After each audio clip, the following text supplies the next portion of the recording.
Good evening, everyone. I'd like to call this meeting to order. Clerk of the board, would you please call the roll? Freeholder Carter.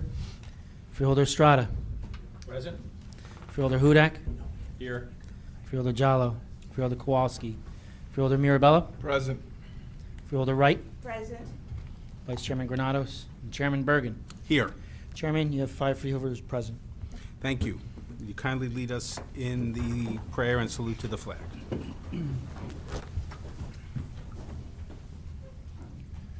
Humbly we ask God, the giver of peace and lover of charity, to give the entire family of nations true agreement with his will, and to grant the light of his spirit on all who work for justice and peace. Amen. Amen. Pledge allegiance to the flag of the United States of America and to the republic for which it stands, one nation, under God, indivisible, with liberty and justice for all.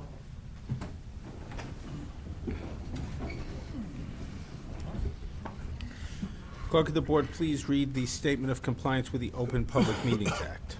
The chair wishes to announce that pursuant to the requirements of New Jersey statutes annotated, Title 10, Chapter 4, Section 10 of the Open Public Meetings Act, adequate notice of this meeting of the Board of Chosen Freeholders of the County of Union has been given by mailing the annual meeting schedule for the year 2017, along with periodic changes necessitated by circumstances, to the newspapers circulating within the County of Union who are designated to receive such notice, and by posting the annual meeting schedule for the year 2017 in the Administration Building, and further by filing the annual meeting schedule for the year 2017 with the Office of the County Clerk.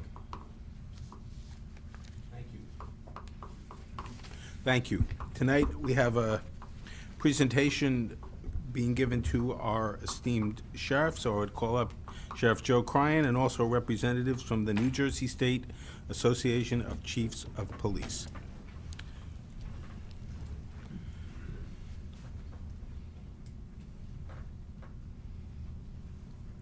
You want?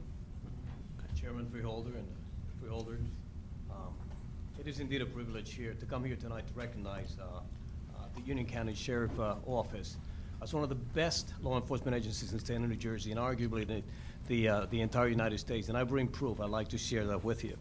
I saw on the agenda that there was certainly an item on the agenda to recognize the Union County Sheriff's Office for their accreditation. But in fact, to add context to what I'm about to present the sheriff with, there's nearly 500 law enforcement agencies in the state of New Jersey that would be eligible to apply for accreditation. To date, about 190 are accredited, and that's because the process is very rigorous. So figure that, do the math, it's about 34% of those agencies that would be eligible have been accredited. Now, after that, there's a process, it maintains a process. 3 years later, you may apply for reaccreditation. So when you get to that number, out of that total number of agencies, it falls to 8% of the law enforcement agencies in the state of New Jersey that are actually reaccredited at least once. In the case of the Union County Sheriff's Office, they've been reaccredited for a second time. So the percentage goes to less than 1%. The numbers go to less than 1%. So that is truly remarkable that they maintain their accreditation since 2011. They were initially accredited in 2011, they were reaccredited in 2014, and they were just recently reaccredited for a second time in 2017. So just to share with you what the process is about. Accreditation is truly a process. The foundation of accreditation lies in the adoption of standards containing a clear statement of professional objectives. Accreditation is a progressive and time-proven way of helping law enforcement agencies calculate and improve their overall performances. It is a certification by an independent reviewing authority, in this case the New Jersey State Association of Chiefs of Police, that the accredited agency was carefully measured against an established set of state and national standards, hence why arguably the Union County Sheriff's Office is one of the best in the nation. And has met, in the case of the Union County Sheriff's Office, in many instances exceeded accepted law enforcement practices in the state of New Jersey. Accreditation, I lost my place and I apologize for that. I've only done this about 100 times. There are certain financial advantages to agencies that are accredited. Certainly, the insurance company shows research with us that demonstrate that agencies accredited have 11% fewer police professional liability claims, 18% fewer worker compensation claims, and 31% fewer auto liability claims. But in addition to the fiscal advantages, there are many other important benefits to accreditation. Accredited agencies are better able to defend against lawsuits and citizen complaints. Accreditation provides objective evidence of an agency's commitment to excellence in leadership, resource management, and service delivery. Government officials can be more confident in the agency's ability to operate efficiently and meet community needs. Accreditation embodies something that is very near and dear the sheriff and his staff, the precepts of community-oriented policing. I know that they share that resource with many other agencies in the county. It creates a forum in which police and citizens work together to prevent and control challenges confronting law enforcement and provide clear direction about community expectations.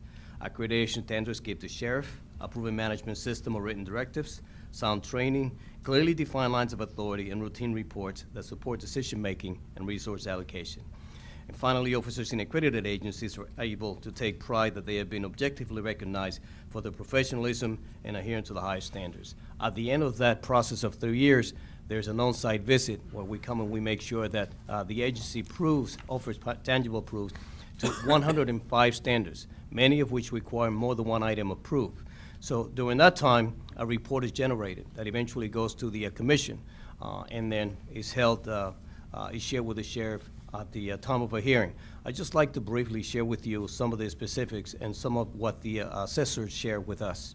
The agency, the Union County Sheriff's Office, is a very well-equipped has a very well-equipped crime scene unit that is staffed by highly trained personnel. This unit is highly active and services the entire county. The agency maintains a very well-equipped K-9 unit that is staffed by K-9 teams who are trained in patrol operations, narcotics, and explosives. This unit is highly active and serves the entire county. Now, we, the New Jersey State Association of Chiefs of Police, believe that the Union County Sheriff's Office works every day to be an asset to the community and strive to live up to their professional responsibilities and prides itself on its relationship with all other law enforcement agencies in the county. So it is the opinion of the assessment team that the Union County Sheriff's Office is a highly professional and committed agency which exemplifies all of the tenets of law enforcement accreditation at the state and national level. The final assessment that they have for the third time, being that it was, since it was a second accreditation, was a perfect final on site. That is also remarkable because not too many agencies are able to achieve that, not on their first time, certainly not their second, in this case, their third assessment. So therefore, the New Jersey State Association of Chiefs of Police and the New Jersey Law Enforcement Commission congratulate Sheriff Joseph Crine, Accreditation Manager Sergeant Patrick Hora, the members of the Union County Sheriff's Office, the freeholders, and those citizens that they so proudly serve for achieving their second reaccreditation, joining a very exclusive group of law enforcement agencies that have made this important commitment to excellence in policing. So to all, I say here tonight, congratulations. Okay.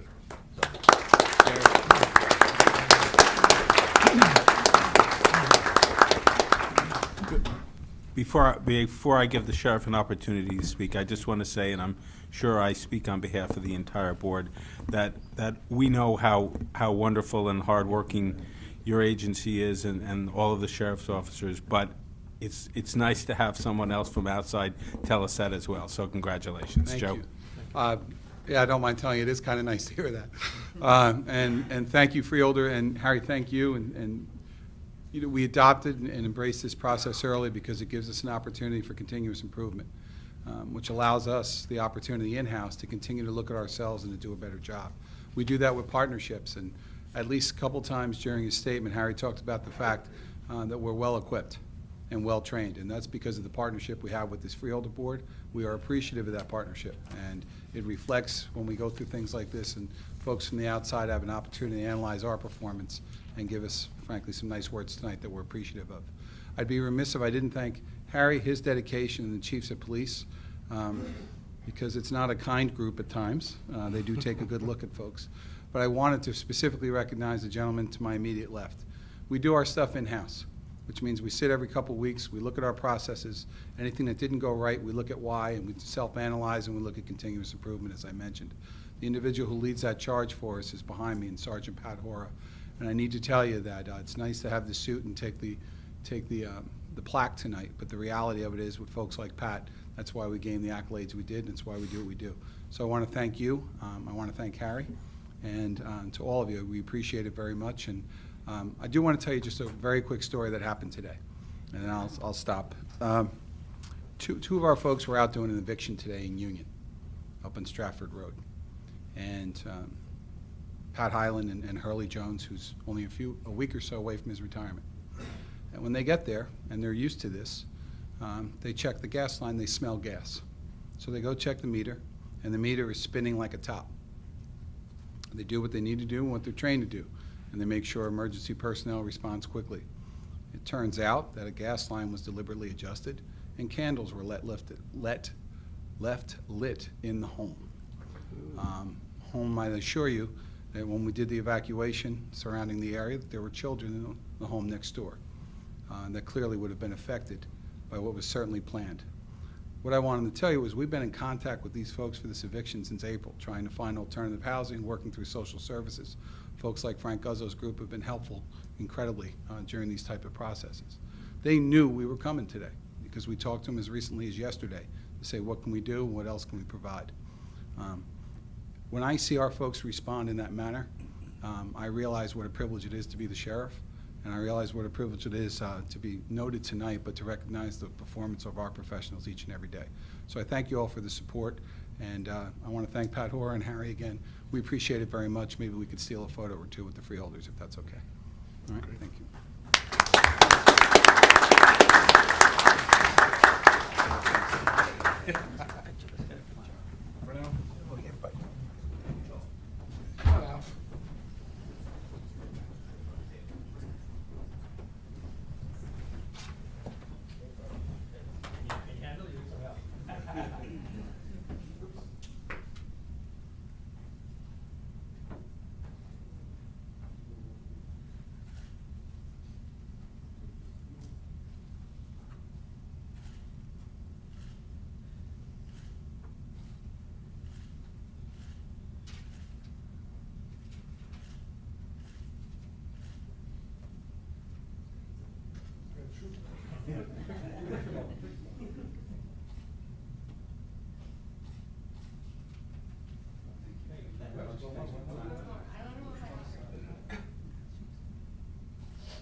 Now I'd like to call on Freeholder Estrada, who is going to give a presentation to several Elizabeth police officers. Freeholder.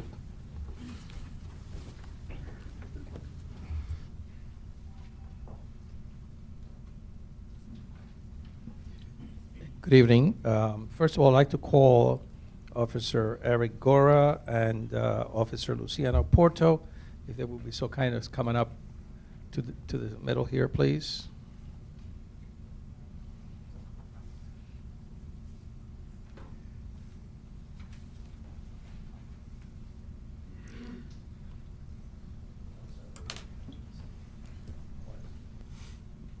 Well, let me start by, you know, it's amazing after we hear the news on a daily basis and find out all the things that are happening around the nation. What we're going to try to do for the next few months is that anytime we hear good news, we're going to bring some people that are making the good news as well. Because, you know, we rely in our law enforcement individuals to make some quick decisions in life, and often those things may not end up in the right way. But at the same time, we have to also acknowledge that there are individuals who every day of their lives put their lives on the line, and at the same time, a truly delivery of their talents. Today, let me start by recognizing, let's see where we start here.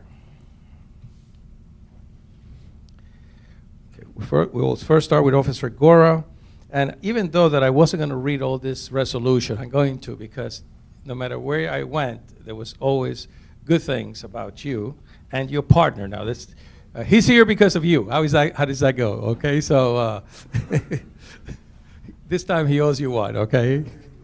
I know you are. That's why you both had to be here today. Okay. First of all, let me say that the entire board, once they found out about what was happening, joined in. So this is all from all my colleagues who are behind me here, even those who are missing. We're very much in favor of moving forward this resolution. And let me just give some background, and then I'll bring in the other officer, okay? It says here, whereas the Board of Chosen Freeholders of Union County wishes to recognize Police Officer Eric Gora of the City of Elizabeth Police Department upon receiving the Shield Award for outstanding service to his community and service beyond the call of duty by the New Jersey Knights of Columbus and their annual communion breakfast on June 25th, 2017.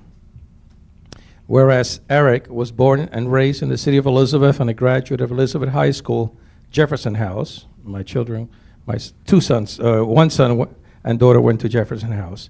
At age 17, Officer Gora acquired his emergency medical technician certificate and began volunteering, and this plays a role in later on in the story. Began volunteer at the Union Emergency Medical Unit, and in 2008, he had the opportunity to serve in his community as an EMT for the Elizabeth Police Department Ambulance Bureau, Service Bureau. There, he responded to multiple of 9/11's emergency medical calls and became a member of a Special Operations Response Team, where he provided life-saving pre-hospital intervention. At this time, Officer Gora had an insatiable need to serve others, continuing his education at Union County College, where he majored in science and entered the Trinitas Schools of Nursing Registered Professional Nursing Program.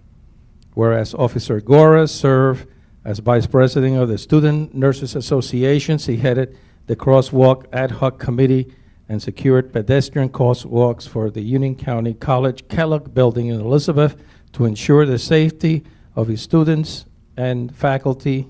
And in 2011, Officer Gora graduated from the Union County College with a 3.7 GPA, earning an associate degree in science and a registered professional nursing license.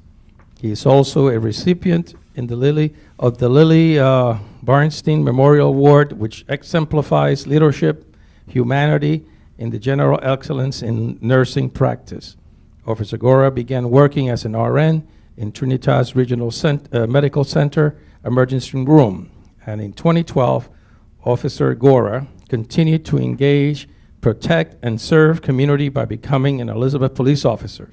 Since then, he has earned 30 department commendations.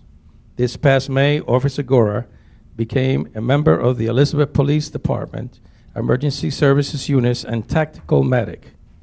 On May the 11th, 2017, Officer Gora and his partner, Officer Luciano Porto, responded to an emergency regarding a male that had been struck by a train. Without hesitation, Officer Gora rushed out to the scene and found that he was a young man going into shock with an amputated leg. Because of the Officer Gora's experience and expertise, he immediately began to administer life-saving first aid. After coordinating emergency responders, applying a tourniquet, wrapping and dressing the major injury, and keeping the young man calm, he was quickly airlifted to a hospital where he survived.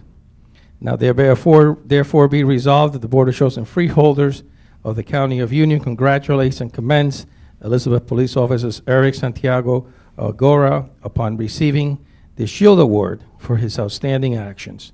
And be it further resolved that a copy of this resolution be submitted and prepared by and presented to Officers Gora of the Elizabeth Police Department as a sincere token of our board's gratitude and appreciation. Signed and sealed July 20th, 1917.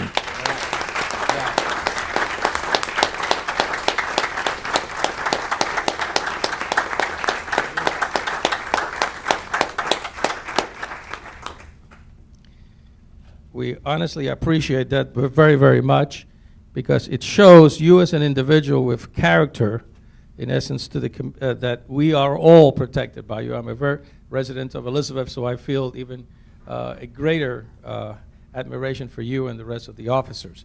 And now we have Officer Porto, who also happened to be his partner, and that creates I guess, a working relationships is a lot different. It's like being brothers on the job.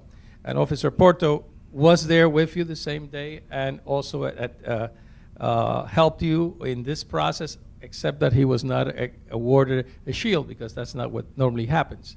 Or what, you were now for a shield? No. Okay. But he himself has also a total of 23 department commendations, and he is a member of the Community Policing Division, which allows him to interact even more with people he so faithfully serves. And on May 11, 2017, Officer Porto and his partner, Officer Gora, responded to the emergency regarding a male that had been struck by the train, and you heard the story already, and we also will provide you a resolution as well, and congratulations.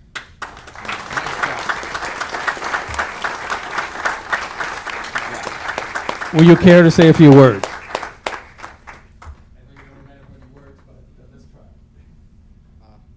I'll give a few short words. Thank you all freeholders. It's truly an honor to be here. It's a very humbling experience. Thank you to all friends, family for being here. Sheriff. Especially like to thank our supervisor, Sergeant Chris McMahon. He's in the back there. Has great leadership, always knows which way to steer us. My girlfriend here, Samantha, I come home to her every night. She hears the same stories over and over again. She could probably tell you them better than I can. But she's a huge, huge support, especially in this job. You know, it's someone to have a rock like her. Again, just thank you very much. This is truly humbling, and it just solidifies why we're here to do what we got to do. And thank you to all the other brother officers, sister officers who are always out there with us. Thank you.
Nice job.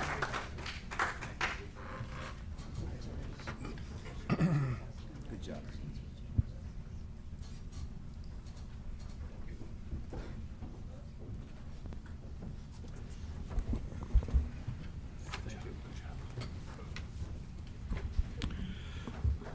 Now we're going to move on to our formal agenda.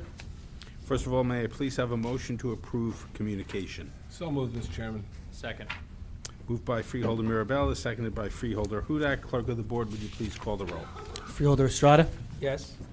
Freeholder Hudak, Aye. Freeholder Mirabella, Aye. Freeholder Wright, Yes.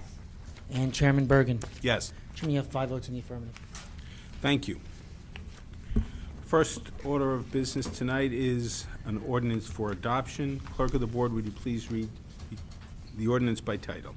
Ordinance number 784-2017, an ordinance fixing the salaries of the county council and department heads.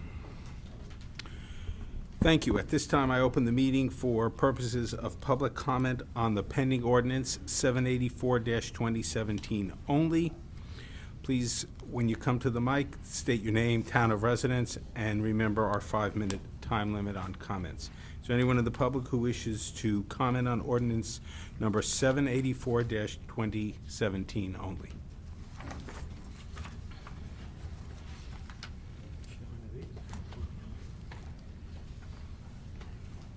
Good evening, Chair Bergen. Ladies and gentlemen of the freeholders, Bruce Patterson, Garwood, New Jersey. On this ordinance, fixing the salaries of the county council and department heads. The governor in his toolbox, he was recommending that all employee costs, government employee costs, really should stay around 2% as the norm, and many of the towns obviously are doing that in any of their negotiations and such. I was just wondering, was there any raises above like the 2% norm, any 4%, 5%, 6% raises? I'd like to hear exactly what they are, and also what, I guess, amazing service they have done to deserve these higher raises, if there were any higher raises. So if anybody could explain the raises, thank you very much. Thank you. Is there anyone else from the public who wishes to comment on this ordinance only? Seeing none, I'm going to close the public portion concerning this ordinance and request that Chairman of the Fiscal Committee, Freeholder Mirabella, please move the ordinance. Yes, thank you, Mr. Chairman. I'll move ordinance 784-2017 for final reading and authorize the clerk of the board to advertise the same in accordance with the law. Thank you for ignoring me. Thank you. Is this, Mr. Patterson, please don't. Please Thank you don't. for ignoring me. Mr. Patterson, don't do it again.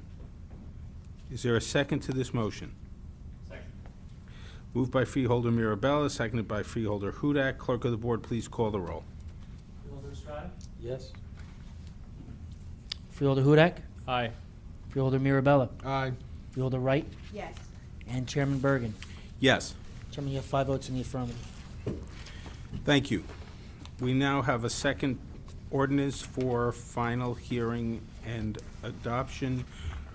Ordinance number 785-2017. Clerk of the board, would you please read the ordinance by title? Ordinance number 785-2017, an ordinance to amend the laws of Union County Administrative Code and policies and general legislation by amending Part 1, Chapter 1, Article 16,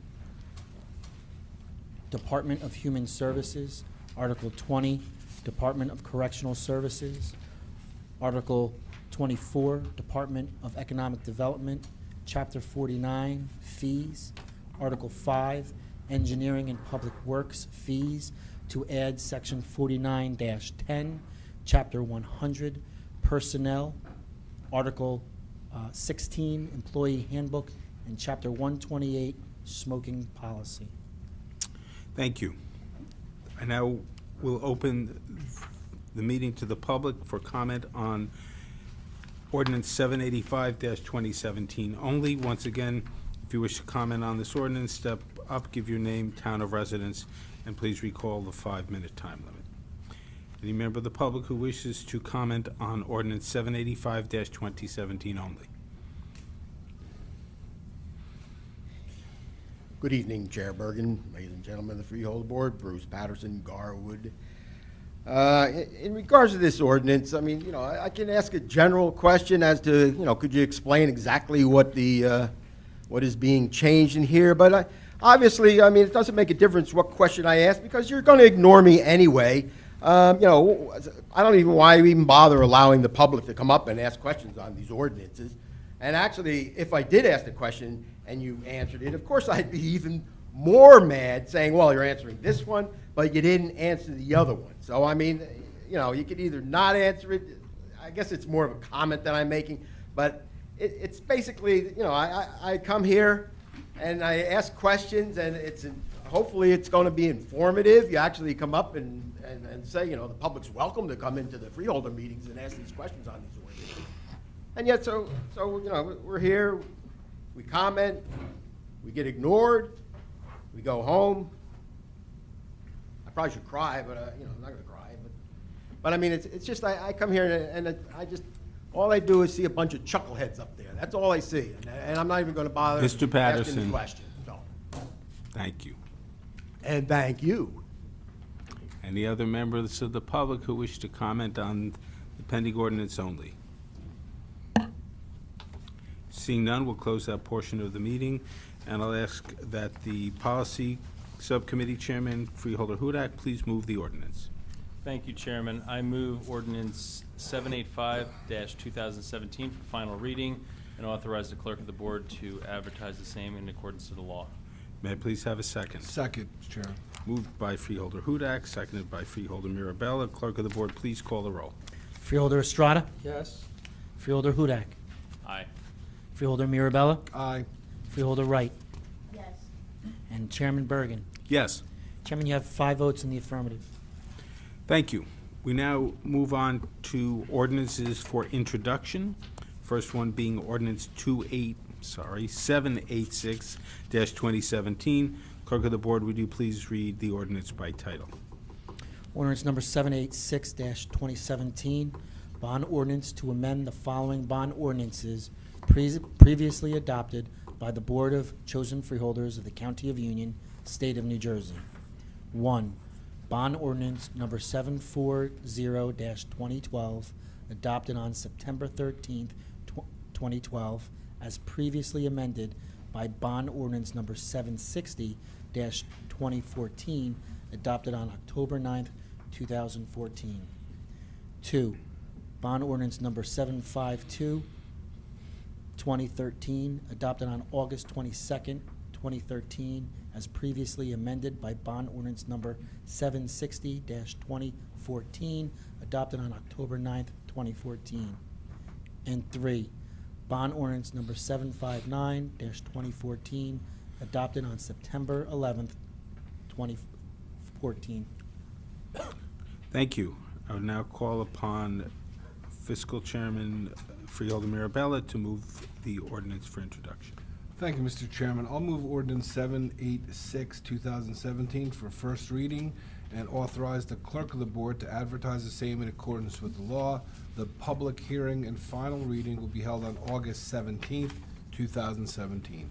Thank you. May I have a second? Second. Moved by Freeholder Mirabella, seconded by Freeholder Hudak. Please call the roll. Freeholder Estrada? Yes. Freeholder Hudak? Aye. Freeholder Mirabella? Aye. Freeholder Wright? yes, And Chairman Bergen. Yes. Chairman, you have 5 votes in the affirmative. Thank you. Now we have another ordinance for introduction. Clerk of the board, please read 787-2017 by title. Ordinance number 787-2017, a bond ordinance to authorize the making of various public improvements and the acquisition of new additional or replacement equipment and machinery, new additional furnishings, new communication and signal systems equipment, new information technology and telecommunications equipment, and new automotive vehicles, and a new fire engine, including original apparatus and equipment, in, by, and for the County of Union, State of New Jersey, to appropriate the sum of $72,389,463, to pay the cost thereof, to appropriate state grants and a contribution from Union County College, to make a down payment, to authorize the issuance of bonds to finance such appropriation, and to provide for the issuance of bond anticipation notes in anticipation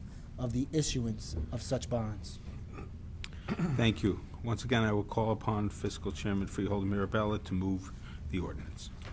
Thank you, Mr. Chairman. I'll move ordinance number 787-2017 for first reading and authorize the clerk of the board to advertise the same in accordance with the law. The public hearing and the final reading will be held on August 17th, 2017. Thank you. Is there a second?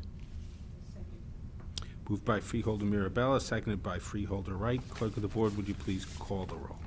Freeholder Estrada? Yes. Freeholder Hudak? Aye.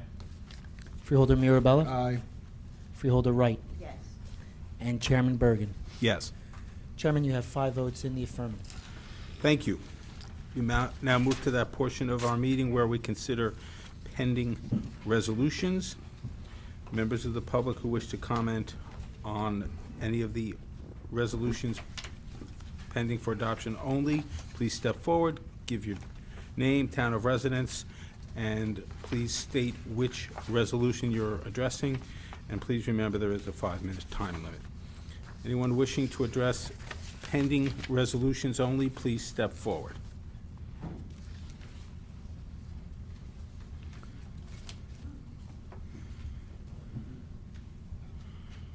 Good evening, Chair Bergen, ladies and gentlemen of the Freeholder Board, Bruce, Patterson, Garwood, and I guess let's just do a reset because I don't know, the beginning of the meeting was, I guess, an anomaly. So moving forward, page 4, number 561 at the top. It is Fire Training Academy alterations, and I apologize for not being at the agenda setting meeting, but questions like I may ask, may have been asked prior by the freeholders answered. So this may be redundant, but it's now a public meeting. The Fire Training Academy alterations of $1,079,000. I'm just wondering, could you give us an overview of what they're planning to do? And does this include any architectural fees? And who is the architect that is working on these on this building? And then on the same page, number 565, and this is an interesting one. St. John's Parsonage historic window replacement. I don't know why we're getting involved in a historic, in a heritage building, St. John's Parsonage, unless it's county owned, I guess. But anyway, I guess my question is the architectural involvement on this also. Who is the architect on this, and is that cost in there too, or is it a separate cost, and how much is that? 566 on the bottom.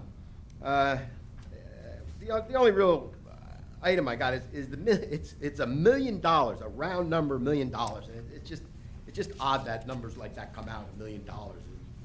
Verification, is that true? It's $1 million. 567 on page 5. It's a change order reducing the original contract by $29,700. So I always like to see that reduction. I know Freeholder Carter also says thank you also. So thank you very much for saving the taxpayers some money on that. Number 570. Now, you're 24 months, $182,000 to Sage Landscape for snow removal services, and it's good to at least contract in the summer because hopefully you get lower prices on that. But $227.50 per hour, and I'm just wondering. I mean, I'm sure you have other contracts let out. Is that a good cost? To me, that seems like it's astronomically high. Number 5, yeah, 578 all the way to 578 all the way to 592. These are all resolutions modifying the budget, and Freeholder Mirabella always is asking questions on these. Maybe he did ask it, but it totals about $9 million. And I'm just wondering, is that actually impacting the total budget amount that you guys voted on, and is it also offsetting any costs for the taxpayers? Number 593 on the page 8, change in internal position controls, just an overview on what that is. Page 9, number 599, Kids Recreation Trust, giving out $147,000 almost to the Union County Library grant.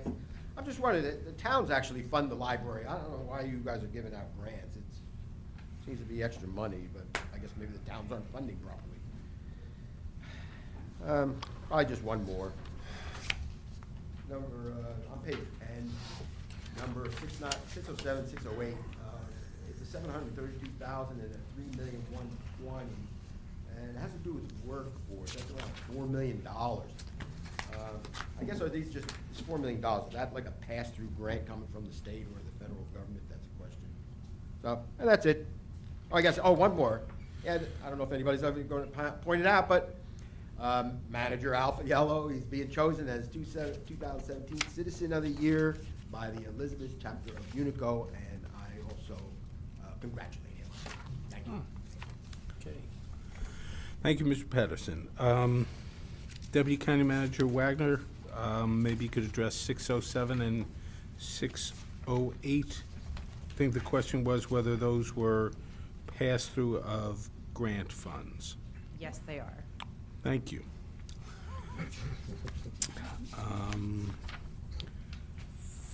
$599. The question was, why are we giving money to libraries? And I can tell you from my viewpoint, because they need it and they do wonderful work, and that's why we're giving them money. If any other freeholder wants to comment later on, they certainly can. 593, position controls. County Manager, can you just briefly address those? Yes, thank you, Mr. Chairman. For you, these are position controls in the Departments of Economic Development and Public Safety with no impact on the budget. Thank you. Next question had to do with the numerous resolutions modifying the budget. Rather than bring up Ms. Taylor, I'll just note that as the answer to the question that you ask each time is the same, we are modifying the budget to be able to spend grant money which we've received. So, yes, it does modify our budget. Number 570, the question was why the hourly rate is what it is. This was a contract obtained through public bidding, and that was the lowest responsible bidder, so that's why the price is what it is. 566. 65. No, it's 560. I guess the question was, is 1 million the correct dollar figure? Director Graziano, was that $1 million correct? Yes, that is correct. The federal government gives out $21 million, $1 million to each county for that grant every year. Thank you.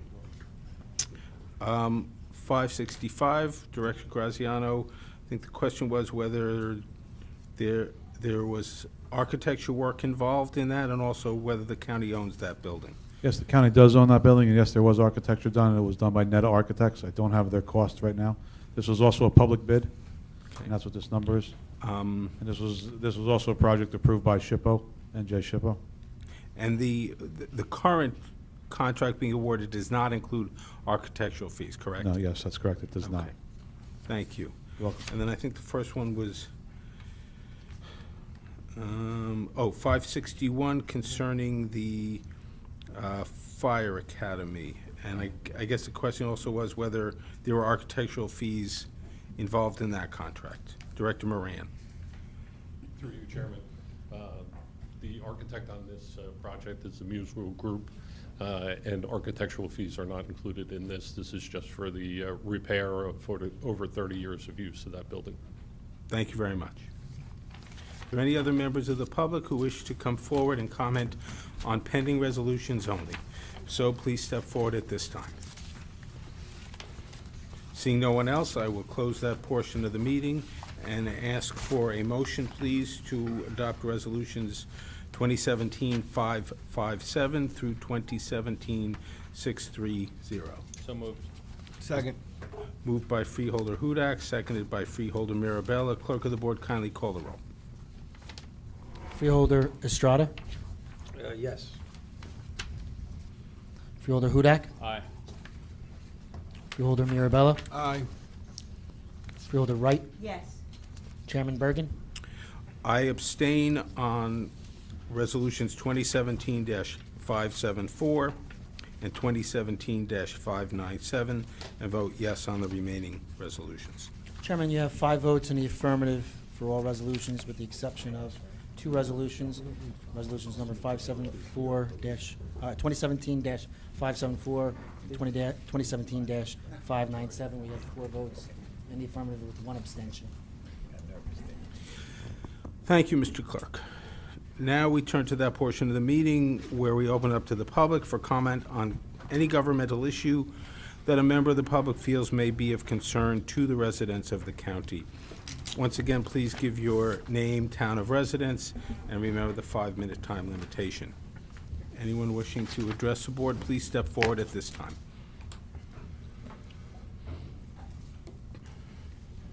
Anthony Esposito, 414 East 3rd Avenue. Can we send some documents to the Board of Freeholders? If you present them to the clerk. And I'm sorry, what town are you from? Roselle, New Jersey. Thank you. I come before you tonight to discuss the Roselle Mind and Body Complex in Roselle. I want to thank you for your attention. At the last meeting, I left you with some statistics about my hometown. The average tax bill as of August 2015 was $9,531, and the median family income was $44,375. Our residents are paying 21% of their income on property taxes. I let you know that the borough of Roselle has over 450 abandoned homes and over 1,500 homes in some stage of foreclosure. What you do not know is that the Roselle Board of Education had a special meeting on July 10th, 2017, to take care of some emergency business. This meeting was held 2 weeks before the regularly scheduled meeting of July 24th. The special meeting was noticed in the Star Ledger on July 8th, barely giving the required 48-hour notice. What was so urgent? It turns out that the ground lease between the Roselle Board of Education and the Borough of Roselle was null and void as of December 31st, 2015. See Exhibit B, paragraph 16. The ground lease between the Roselle Board of Education and the Borough of Roselle was null and void on January 1st, 2016. That makes this lease a very important and timely issue. This is the kind of issue you try to hide and rush through so fast that you cannot wait 2 weeks for your regular meeting. See the business resolution passed by the Roselle Board of Education, Exhibit C. Also look at Exhibit D, the Borough of Roselle Resolution 2017-283, which was passed at the Borough Workshop meeting of July 12th. I do not understand how you amend a lease that was null and void for 18 months. So, all of the financial instruments needed to be in place by December 31st, 2015, and obviously they were not. I am not a lawyer, but it would seem to me that this raises serious issues about the legal validity of the actions taken. I believe in good faith by the Uniontown Improvement Authority and this Freeholder Board and the local finance board. All of the actions taken were after December 31st, 2015, now requires careful review. I was on the Board of Education when this project was first proposed in 2011. At that time, the quote to build out the entire Mind and Body Complex was $35 million. It is now going to cost $59 million. My questions to the board are directly related to the current costs as well as the expired lease. See Exhibit E, which is a June 17, 2016 memo sent from the UCIA to the Borough of Roselle. Here, the estimated cost of the project shows $51.4 million. A document, Exhibit F, from July 27, 2016, shows the cost to be $50 million and the municipal tax impact to the average home to be $491. Union County Board of Chosen Freeholders Ordinance 777-2016, dated September 15, 2016, Exhibit G, finally showed that the bonds for the project were not to exceed $59 million. This is a $9 million increase, or 18% over the projected cost shown in Exhibit F 6 weeks earlier. This, I assume, means that the increase in the municipal taxes would be 18%, which balloons the $491 on an average home to $580. Were you aware that you are funding an expired lease agreement? Were you aware of the staggering tax increase for the Roselle residents, $491? Were any of you given revised cost estimates from $491 to $580? Were you aware that the total cost of the project, considering an 18% increase, would be $95,400,000? Could you ask your CFO if this is accurate? Seeing how convoluted, misrepresented, secretive, and mismanaged. Sorry, your time is up. Do you trust I'm sorry. You have $59 to sit down. million? Thank you. Thank you for your comments, Ms. Esposito. Anyone else from the public wishing to comment on any item of interest to the public? Okay. Yes. Good evening. My name is Denise Wilkerson from Roselle, New Jersey. And my comments are a continuation of Mr. Esposito's thoughts. And it's a collective set of thoughts by many residents of Roselle. The final document that was submitted to the board, Exhibit H,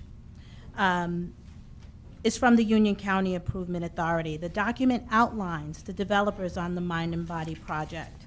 I call your attention to the fact that Mr. George Devaney, a former county manager and a principal in Keywood Strategies, is listed as a developer on the project. Mr. Devaney is a longtime Democratic municipal chairman of Berkeley Heights and therefore votes directly for each of your nominations to the Democratic Party for office. With that said, my questions are, respectfully, through the chairman, were any board members advised that Mr. Devaney was a developer on the Mind and Body complex before you voted to guarantee the bond? Did you know that Mr. Devaney and Keywood Strategies were lobbyists for AST developers? Now that you know, would you vote differently? Are you still comfortable guaranteeing such a bond, guaranteeing $109 million is kind of what it lays out to be in revenue for Mr. Devaney and his interests under these circumstances and with such a high tax burden on the residents of Roselle? To the County Council, Mr. Barry, through the chairman, respectfully, is it legal or ethical for this board to guarantee revenue for Mr. Devaney and his interests? I'm sure some are asking, why are we here and what do we want from all of the information we laid out? We respectfully would like to see, A, a cease and desist on the rush to market on the bonds for the Roselle Mind and Body project. We know there is a rush to float the bond in September, and we're respectfully asking that you do not let that happen. B, we want a commitment from the board to halt the Union County Improvement Authority and anyone else from moving forward on this project until legitimate questions are appropriately addressed. C, let the residents of Roselle decide if the Mind and Body project is worth $109 million. Allow a question to be added to the ballot in November that lays out the true cost and the benefits of this project, and let the residents decide if this is right for Roselle, given the enormous financial impact on them. We believe that our questions, respectfully laid out, and our requests are reasonable, and we have backed up our claims with documents.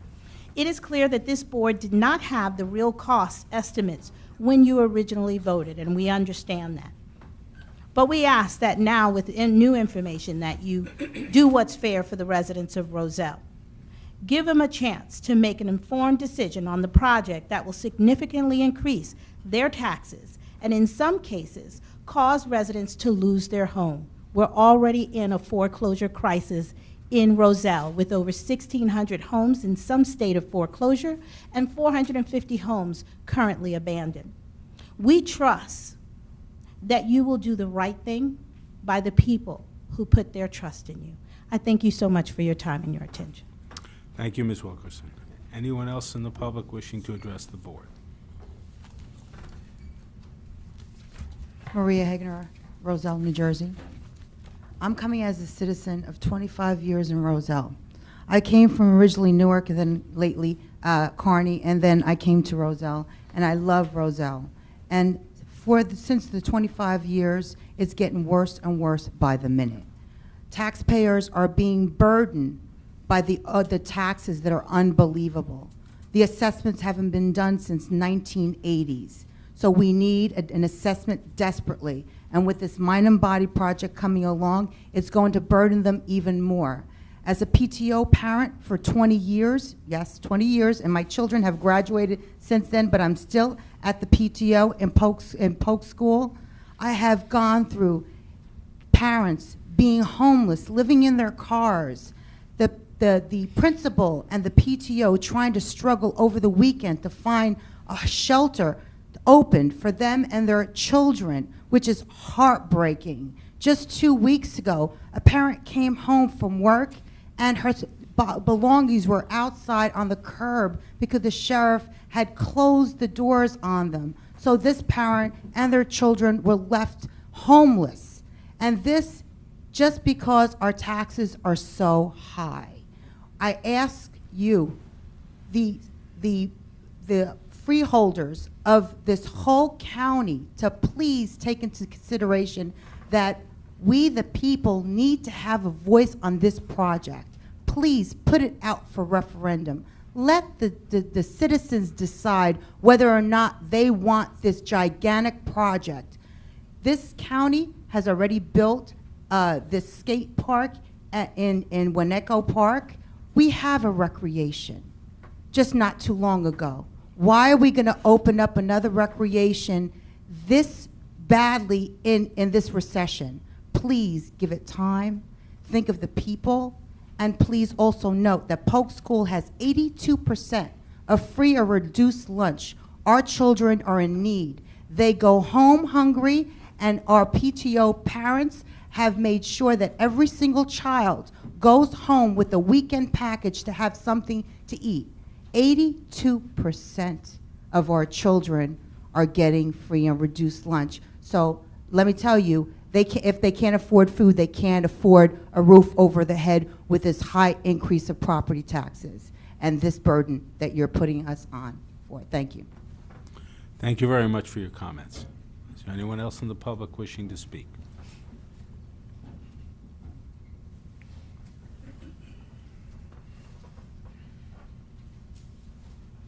Good evening, Chair Bergen, ladies and gentlemen of the Freeholder Board, Bruce Patterson, Garwood. I was here last meeting when Mr. Esposito spoke about Roselle, and I mean, they're in dire straits. Now they're looking at $500 to $600 in a tax increase, and they have so many abandoned homes and so many foreclosed homes. I mean, I hope what they're telling you is sinking in, that something really needs to be done for them. I mean, I'm here with other issues, but I mean, like, you know, we're one big happy county here, and I guess one of our little components is not that happy. So they're suggesting a referendum. To tell you the truth, that sounds like a great idea. I mean, the question is, though, if it gets voted down, do you reuse the existing facilities or just try to expand it? So I mean, you know, this isn't over. I mean, it's a very scary issue, and yes, people can lose homes. I mean, we know that they're in financial dire straits over there. I agree with them, and hopefully, you know, you're listening to them. Just moving forward, there were two resolutions that Chair Bergen had abstained on, and hopefully Council Barry might be able to clarify it, but by abstaining, that only leaves 4 votes on those two resolutions, and to me, that doesn't sound like a quorum. I don't know if they could pass if they only have 4 votes. So anyway, so I don't know, that's an issue hopefully somebody can explain. Netta is an architect on number 565, and I mean, you know, I talked about Netta before, and I just redid a calculation of his political donations to the freeholders and their local cronies here in the county, and in the last 4 years, he did close to $79,000 in political donations to your campaigns, and I can see why you just keep embracing Netta. I mean, you got to feed him money so he can feed you guys money for your campaigns. It's on a quid pro quo basis, and I think pay to play seriously should be considered to stop this taxpayer money just going right into your campaigns. Another issue, and I brought this up last time, was again the reassessment that I was going around to the towns talking about, and I guess Council Barry did an opinion on that. It sounds like it's, I guess, a conflict of interest, but you know, to me, the tax board is an independent entity, and I don't see where the conflict of interest is, but I probably will be Oprahing Council Barry's opinion and his basis of how he developed it, any other case law, to see if it really is a conflict of interest, or maybe he's just helping you guys out because you guys sitting on about $43 million in surplus that you really should be giving back to the residents, or at least a portion of it. And that's where I was just last meeting mentioning well, if you're not going to do the reassessment granting to all the towns, then maybe just a per-house grant, a general per-house grant for all the 21 towns, and make it like $100 a home to the towns, and there's 180,000 homes in the town, so, you know, I mean, in the county, so that'd be about $18 million. If you did $50 grant, that would go a long way too, and that would be $9 million. And probably that's the increase in the surplus that you're doing next year, whoever's going to be the financial chair.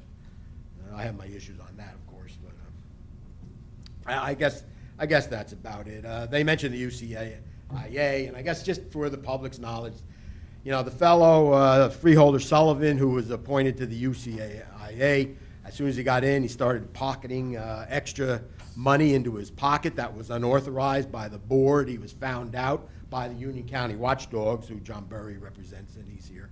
And that the UCIA board actually spent $82,000 in legal costs to recoup, I think it was like $26,000 in illegal stipends that him and a couple of his cronies pocketed. That's a joke in itself. But, you know, in addition, we must not forget about Linda Stender, who is now his right-hand lady at the UCIA. And she was caught scamming Habitat for Humanity with her husband for her shore house. So, I mean, this is the issues that we have at the county, and you should be listening to the people. You should not be embracing these people that are really of dubious character. You should be embracing the residents that have serious financial concerns. So all of us, and then also you should be answering the public, which I thank you for on many of the resolutions. The first one, I don't know what happened. We got off on the wrong foot there. But, Thank you, Mr. Patterson. Thank you. Time is up. Thank you. Thank you. County Council, if you could just address the issue of the 4 votes with 1 abstention. Certainly. Thank you. Through you, Mr. Chairman. Based upon this board's composition of 9 members, a quorum is accomplished by 5 members being present. Votes on resolutions require a majority of those present and voting. So a 4 yes, 1 abstain, the vote would carry and the resolution would pass. Thank you, County Council. Is there any other member of the public who wishes to address the board this evening? Seeing none, I'll close that portion of the meeting and move on to Freeholder reports and comments. Freeholder Estrada. Mr. Chairman, I'll bank my time. Thank you. Freeholder Hudak. Throwing me off, Chairman. Oh, okay. Freeholder Mirabella. Yes, thank you, Mr. Chairman. Many great activities for children and adults are coming up in the remaining weeks of the summer. The Family Fun and Flicks free movie nights on Tuesdays through August 8th. Our free summer arts music series continues on Wednesday evenings through August 23rd. Shakespeare in the Park, tour of Taming of the Shrew, goes on this Sunday, July 23rd at 7 o'clock at the Raymond Wood Bower Promenade Amphitheater in the great city of Linden. For those seeking ways to cool off, the Walter Ehrlich Pool in Rawway River Park in Rawway. There's a half a dozen spray parks around the county. Please cool off at one of those spots. And while we're traveling through the county to enjoy these events, please keep our nighttime road pavement schedule in mind. This is particularly helpful for residents to know where there's road closures. Over the next 2 weeks, we'll be working in Summit, New Providence, Berkeley Heights, Mountainside, Plainfield, Fanwood, and Scotch Plains. You can view an interactive map on the county website to see which road closures are there and other updates. And I thank Director Graziano for that graphic. It's really helpful. Click on a town, click on a cone, and it tells you exactly when the project is starting, when it's stopping, and some detour information as well. So thank you, Director, for that graphic. That's particularly helpful for residents, and I hope people take advantage of doing that so they can get around the county easy. It's at ucnj.org/traffic. Mr. Chairman, just a quick comment on the library question that came up. Many residents may not know that many counties have county libraries that they support and fund. We do not have a county library. So in my mind, and obviously the collective mind of this Freeholder board, we've decided to make some grants available for our libraries. They do a great work, as Chairman Bergen mentioned, for our residents. And we could be spending, I'm sure these counties that have libraries that support staffs and infrastructure and utilities and all the rest spend many, many hundreds of thousands of dollars per year supporting that. I think, what we do to give back to our libraries and the efficiency that they use those funds, it's a pleasure to vote for that and support that every year. So thanks. It's been several years now we've been doing that, and I know the libraries appreciate it, and that's my thoughts on that. Thanks, Mr. Chairman. Thank you, Freeholder. Freeholder Hudak. Thank you, Chairman. First, I wanted to speak about our Reconnections Prisoner Reentry Program. This evening, we approved county funding to continue the program, which makes up for a loss of eliminated state funding. Despite the withdrawal of that support, Reconnections is a valuable program, and we cannot afford to shut down. It is an investment in our future, helping individuals who lack life skills to get a chance to learn, train, and achieve. They can also help families stay together, support each other, and that is something that strengthens our whole community. To be successful, the reentry program requires a firm commitment from many different stakeholders in the community, so I'd like to thank the Urban League of Union County, the Greater Way of United County, and all of our partners and affiliates for coming together with an effective program that has truly made a difference in the lives of Union County residents.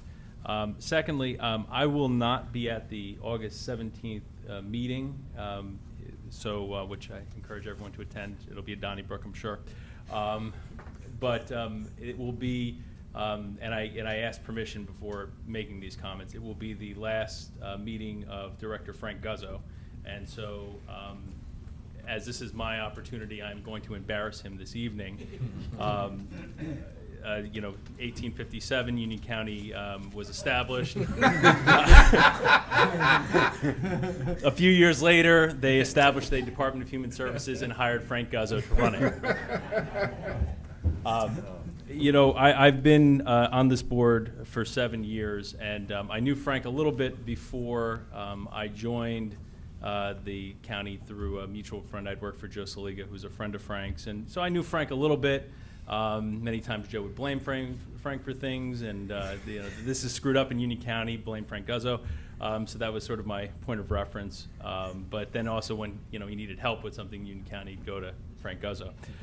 So I got to know Frank a little bit, and when I joined the board, Frank was my first call, to kind of learn, because it's Human Services is by far the largest department, try to get an eye of what's going on in the county, try to understand something you understand in a macro sense, but not really how it works. And when you join a board, it's good to meet the directors and talk about them in that context. So, I sat down with Frank, and I've had, it started a relationship that I think carries to this day, and it's been a fruitful one. Helped me a tremendous amount as a member of this board in terms of understanding the complex issues that we face and getting perspective and the institutional knowledge. And I often would make fun of him, calling him our longest tenured director, but that is important in any organization, of someone who knowing how everything was established and how it came to be. So I will miss him,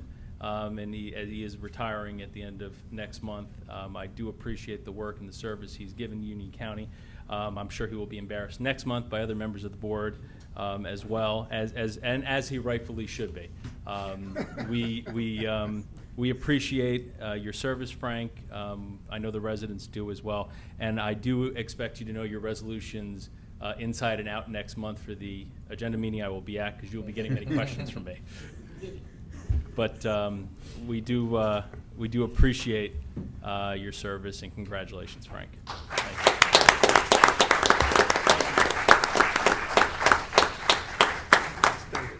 Thank you, Freeholder. It was worth the wait.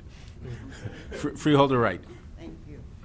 This is a reminder that a heat advisory is still in effect in Union County, and the metro area is still also in effect. The National Weather Service issues these advisories as a way of encouraging citizens to take extra precautions to protect against heat stroke. Heat stroke is a serious medical condition that can sometimes be fatal. The symptoms include fainting, disorientation, nausea, headache, and other signs of physical stress. Those most at risk include the very young and the very old. Certain modifications can also raise the risk, but it's important to remember that heat stroke can affect anyone. To protect yourself, be sure to drink plenty of liquids and limit your time outdoors. If you work outside, be sure to take breaks in a cool area, preferably one with air conditioning. And please keep an eye out for symptoms in your family, your friends, and neighbors who may be at risk of a heat stroke. Thank you, Freeholder. County Council, any comments? No comments. Thank you, Mr. Chairman. Thank you. County Manager. No comments other than we'll have more embarrassing things to say about the director that goes on August 17th. Thank you. I just want to mention a couple of issues. If you look in the news the last couple of days, there's wildfires going on in California. Seems that we have more hurricanes, more severe weather worldwide, and maybe it's just me, but it seems like it's awfully hot out there, maybe hotter than prior summers. All of this leads us to need to be very cognizant of the issue of global warming. With this in mind, on tonight's agenda, this Freeholder Board passed a resolution joining an organization called County Climate Coalition, which is a group of counties across America who are concerned about global warming. We did this with the intention of continuing to improve and expand our programs that support the Paris Agreement, helping to ensure the U.S. remains a world leader in reducing carbon emissions. Just a few weeks ago, the Union County Freeholders became the first county in New Jersey to join We Are Still In, a group that specifically supports the intent and goals of the Paris Agreement. On a different environmental issue, I wanted to mention that we just recently sent out a press release warning our residents about a green beetle that feasts on ash trees. It's called the emerald ash borer.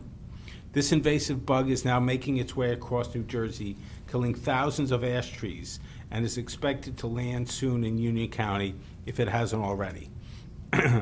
Experts are predicting there may be no way to stop it from destroying almost all of the state's ash trees. For information on how to be proactive in dealing with this critter, we urge you to go to our website, ucnj.org, to access our press release and a how-to guide to recognize ash trees and what you can do to try and protect them. Finally, I do want to acknowledge and congratulate our County Manager, Al Fiala, who on October 22nd will be honored by the Elizabeth chapter of Unico National as their Citizen of the Year. As many of you may know, our county manager is proud of his Italian-American heritage, has been active in our annual Columbus Day flag-raising event, and supports many different Italian-American organizations here in the county. And we're very happy to congratulate him on his honor.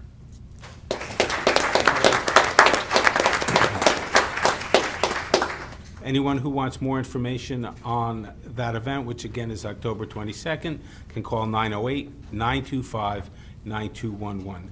And with that, that brings this meeting to a close. May I please have a So motion moved, to Mr. adjourn? Chairman. All in favor? Aye. Yes. Thank you. Have a good evening. Okay.